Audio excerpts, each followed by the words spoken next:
Exercise 7.9, question number 3, first part. If y equal to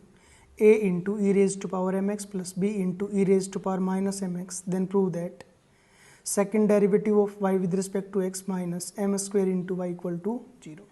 इसके लिए हमें सेकंड डेरिवेटिव की ज़रूरत है. सो सबसे पहले यहाँ पर देखिए y is equal to a into e raise to power m x plus b into e raise to power minus m x.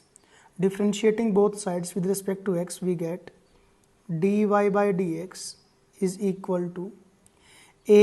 Constant है और इसके साथ मल्टीप्लिकेशन में, इसलिए एज इट इज़ e की पावर mx का डिफ्रेंशिएशन यही रहेगा. फिर इस ऊपर वाले का डिफ्रेंशिएशन करोगे तो वो आएगा m प्लस b कांस्टेंट है और इसके साथ मल्टीप्लाई में है, इसलिए एज इट इज़ इंटू में e की पावर माइनस mx का डिफ्रेंशिएशन यही रहेगा और ऊपर वाले का डिफ्रेंशिएशन करोगे तो माइनस m. क्लियर है. दोनों में आप देखोगे तो m कॉमन आ रहा है, यहाँ पर भी m और यहाँ पर भी m. अंदर रह जाएगा a इंटू ई की पावर एम एक्स. ठीक है, यहाँ पर ये माइनस साइन आएगा तो माइनस के b इंटू में ई की power minus m x. Again differentiating both sides with respect to x we get d square y upon d x square is equal to m, क्योंकि constant है और इसके साथ मल्टीप्लाई में है, इसलिए एज इट इज़. अंदर वाले का डिफ्रेंशिएशन करोगे a इंटू में e की पावर एम एक्स इंटू में अब ऊपर वाले का रहेगा m minus b as it is into में e की power minus m x into में अब ऊपर वाले का डिफ्रेंशिएशन करेंगे वो आएगा minus m, which implies d square y upon d x square is equal to, यहाँ पर m था एक, इन दोनों में से फिर से m कॉमन आएगा तो m कॉमन आ गया तो बाहर हो गया m स्क्वेयर. अंदर है a इंटू ई की पावर m x,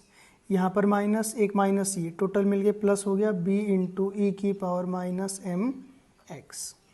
which implies d square y upon d x square is equal to m square into में ये जो पूरी टर्म है ये वाली आप देखोगे किसके इक्वल है, y के इक्वल है, इसको आप y लिख सकते हैं. Which implies d square y upon d x square m square y, right side में पॉजिटिव है, लेफ्ट साइड में जाएगा तो नेगेटिव हो जाएगा, माइनस के m square y which is equal to 0. Hence prove. यही हमें प्रूव करना था. Question number 3, second part. If y equal to 3 into e raise to power 2x plus 2 into e raise to power 3x then prove that this holds. देखिए इसको prove करने के लिए हमें dy बाई डी एक्स की ज़रूरत है, d square y upon d x square की ज़रूरत है. इसको इक्वेशन फर्स्ट मान लेते हैं. यहाँ पर हमारे पास है y is equal to 3 into e raise to power 2x plus 2 into e raise to power 3x. Differentiating both sides with respect to x we get dy by d x is equal to 3 constant और इसके साथ multiply में, इसलिए as it is e की power 2x का differentiation यही रहेगा. ऊपर वाले का डिफ्रेंशिएशन करोगे तो 2 प्लस 2 इंटू ई की पावर 3x, अब ऊपर वाले का डिफ्रेंशिएशन करोगे तो आएगा 3. इसको आप लिख सकते हैं, देखिए 3 इंटू 2 6, यहाँ पर 2 इंटू 3 6, तो दोनों में 6 कॉमन आ रहा है. अंदर रह जाएगा e की पावर 2x प्लस e की power 3x. Again differentiating both sides with respect to x we get d square y upon d x square which is equal to 6, क्योंकि कांस्टेंट है और इस फंक्शन के साथ मल्टीप्लाई में है, इसलिए एज इट इज़. अंदर वाले का डिफ्रेंशिएशन e की पावर 2x का डिफ्रेंशिएशन यही रहेगा मल्टीप्लाइड बाय, अब ऊपर वाले का डिफ्रेंशिएशन करोगे तो आएगा 2 प्लस e की power 3x as it is, ऊपर वाले का डिफ्रेंशिएशन करेंगे तो आएगा 3. ठीक है, ये आ गया आपका d square y upon d x square which is equal to, इस 6 को अंदर मल्टीप्लाई कर लेते हैं तो यहाँ रह जाएगा 12 इंटू में e की power 2x plus 6 into 3 that will be 18 into में e की पावर 3x. ठीक है, ये इक्वेशन आपकी सेकंड मान लीजिए, ये इक्वेशन आपकी थर्ड मान लीजिए. अब देखिए y हमारे पास ये है, d y by d x की वैल्यू है ये हमने फाइंड आउट करी, और d square y upon d x square की वैल्यू हमने ये फाइंड आउट करी. Putting all the values in equation first, यहाँ पर लिखोगे putting the values of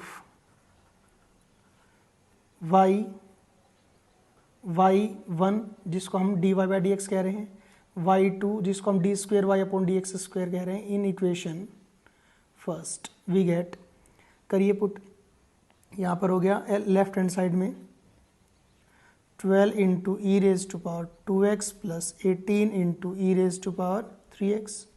minus 5 into d y by d x की वैल्यू है हमारे पास 6 into e raise to power 2x plus e raise to power 3x plus 6 into में y की value है 3 into e raise to power 2x plus 2 into e raise to power 3x which is equal to यहाँ पर हो गया 12 into में e raise to power 2x plus 18 into e raise to power 3x 5 into 6 that will be 30 और minus के 30 हो जाएंगे क्योंकि माइनस का साइन है। वो माइनस के 30 एक बार इसके साथ मल्टीप्लाई होगा, एक बार इसके साथ, सो माइनस 30 इंटू में e raise to power 2x minus 30 into e raise to power 3x, यहाँ पर हो गया 6 into 3 that will be 18 into e raise to power 2x plus 12 into e raise to power 3x which is equal to 12 into में e raise to power 2x, यहाँ पर है plus 18 into e raise to power 2x, ये दोनों मिलके हो जाएंगे 30 into में e raise to power 2x और यहाँ पर है minus 30 into e raise to power 2x, cancel हो गए। ऐसे यहाँ पर 18 ई की पावर 3x, यहाँ पर 12 ई की पावर 3x, ये दोनों मिलके आपके हो गए प्लस 30 इंटू में e raise to power 3x और यहाँ पर minus 30 into e raise to power 3x which is equal to 0 which is equal to RHS, hence proved।